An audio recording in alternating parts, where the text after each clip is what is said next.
Following Action News broadcast is closed captioned as a service of McLeod Regional Medical Center and WPDE TV 15.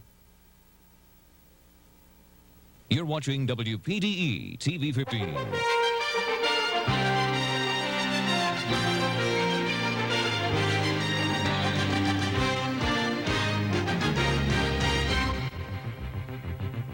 Good evening, I'm Wayne Fournier. And I'm Sherry Jones. Thanks for joining us. It is yet another life sentence for the teenager whose savage crimes earned him the name Manning Maniac. As Action News reporter Frank Dean tells us tonight, the worst for Robert Conyers may be yet to come. Conyers was taken out a side door of the Clarendon County Courthouse, so he avoided news cameras, but he couldn't avoid justice. After pleading guilty, Conyers, now 18, got life plus 60 years for the 1989 stabbing death of 36-year-old Nancy Harrington.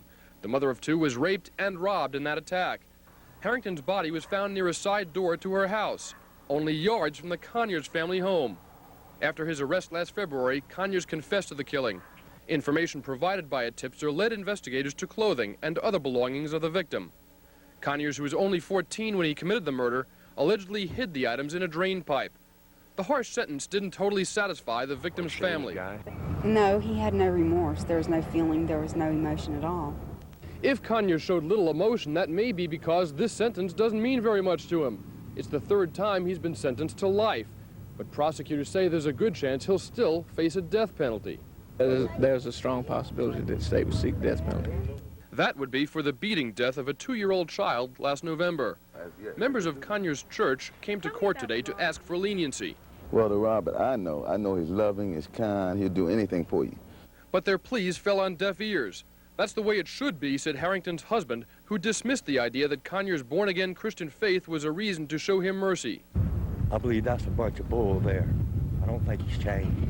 No word yet on when Conyers will come to court again, possibly to face a sentence that would send him to the electric chair. In Manning, Frank Dean, WPDE, Action News. An argument over a woman has left one man dead and 2 in jail. 20-year-old Tracy Bradley was stabbed to death yesterday near Cheraw in Chesterfield County.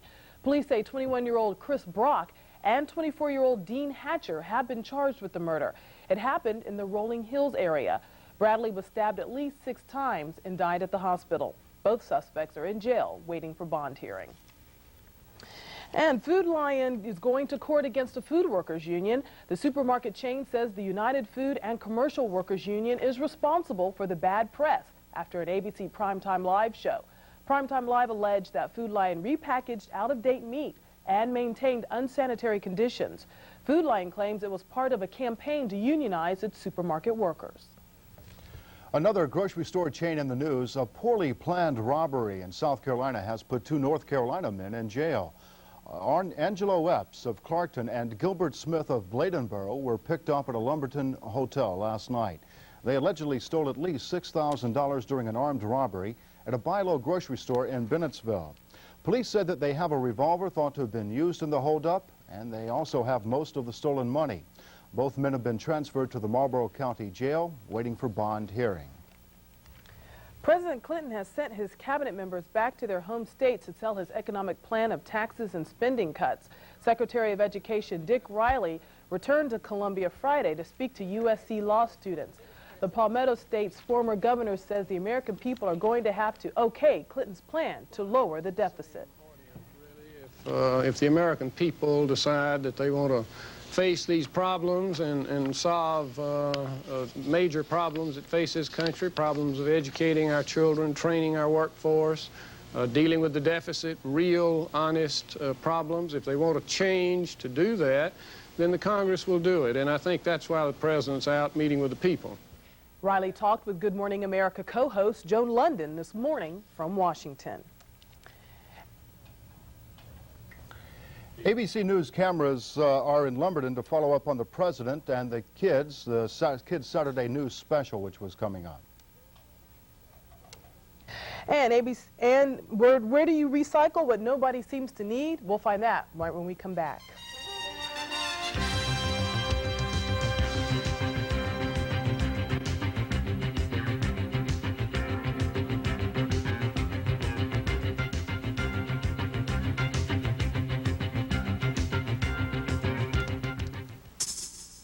Suppose you wanted to make a chair as stable as can be. Where would you put the legs? Right at the corners, right? Now, suppose you wanted to make a car as stable as can be. Where would you put the wheels?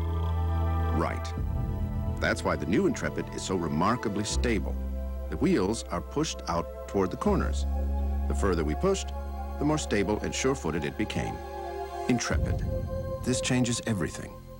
Are you tired of the same old look? I think I look like a frog. Ready for a big change? My hair, look at my hair. Or do you just need a fashionable boost? We're doing makeovers, dramatic makeovers, to kind of teach you some things that you can do at home. I feel great, and if there isn't a man in America, one man. Fellas in America, you can call the Montel Williams Dating Hotline. Explore the beauty in you with Montel's magical makeovers on the next... The Montel Williams Show, tomorrow at 5 on WPDE TV 15. South Carolina National's game of loans can be your passport to all kinds of discounts and prizes. Could be an interest-free loan that lets you pay for this. Or, let's say you win 1/4 to 2% off our installment loan rate, you might use it and buy this. And anyone can sign up to win this. A Carnival Caribbean cruise for 2. See official rules when you see an SCN loan officer. It's a little more exciting than banking as usual. Tired of dragging around that old garden hose? You say you've always wanted an automatic lawn sprinkler system but thought it would be too expensive, too messy, or too much trouble? Well, thanks to Britt Irrigation and a very unique method of installation, you no longer have to lose your already perfect lawn to have an easy-to-operate automatic irrigation system installed. Whether your yard is small, medium, or large, we'll give you the results you want because irrigation is our only business. Spend your time doing the things you really enjoy. You can find us in the Yellow Pages. Watching WPDE TV 15, the team to watch. Carolina City is struggling to find markets for recyclables. Take heart. The newly formed Recyclers Market Exchange is helping to open up some new outlets, and Action News reporter Steve Trent tells us how. Some South Carolina recycling programs on the verge of getting dumped are being rejuvenated by the Recyclers Market Exchange. Many communities statewide experimenting with pilot programs have already collected paper, glass, and other recyclable materials. We were getting so much, yet had no market to sell the stuff. Has it been successful so far, would you say? So far, we've had about an 80% participation. Marion Louder heads up the recycling program in Lake City, where they've been having trouble cashing in on their recyclables. Part of the problem is transporting the recovered goods. Right now, with our volume being so small, it's a problem, which will lead us into getting into storage facilities until we can actually draw up some contracts with a market. The Recyclers Market Exchange carries listings of more than 600 businesses and people who make up the recycling chain from beginning to end. The state also has this toll-free number, 1-800-768-7348. You can call it to tap into those markets. Other cities, take Hartsville for example, have been successfully recycling for about 3 years at home. Sunoco's world headquarters and Arco Recycling are both located right in Hartsville. Now, not every city has the convenience of a major local recycler, especially those whose waste volume is growing. So the Market Exchange couldn't have come online at a more convenient time for places like Lake City. Officials there are just finishing the budget for next year, and included is a citywide curbside recycling program. Steve Trent, WPDE, Action News.